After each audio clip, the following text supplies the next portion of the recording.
Welcome back on this Monday morning.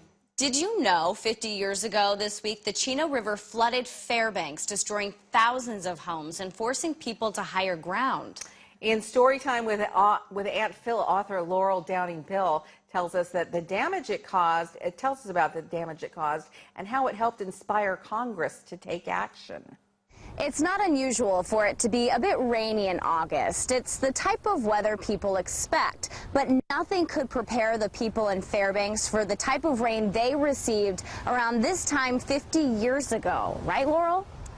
During July 1967, the Chena River raised 3.34 inches, which was a little bit higher than their normal 1.84. But 6 inches of rain falling within 5 days made the Chena go over its banks. And so on August the 14th, the floodwaters caused many of the residents to climb up to their roofs to get away from the water, and then thousands of others were forced from their homes as the water surged and destroyed basements, furniture, furnaces, and priceless personal belongings. Rescue workers then got into little river boats and small craft and started skimming the muddy waters, going through neighborhoods searching for people and their pets.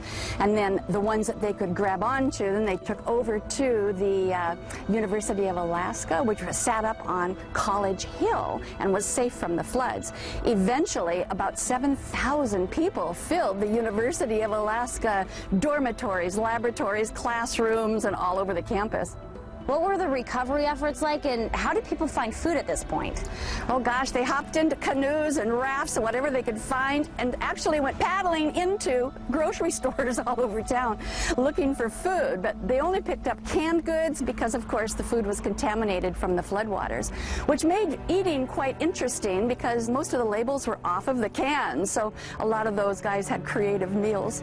And then a few days later, Fairbanks Mayor Red Boucher and his good friend William Randolph Hearst climbed into a boat and went off looking at the various neighborhoods to see what the damage was firsthand. Now, the flood, which actually killed 7 people, caused more than $200 million worth of damage, which in today's dollars is around $1.4 billion. Wow, so Congress, they get word of this devastation, and it inspires a new program.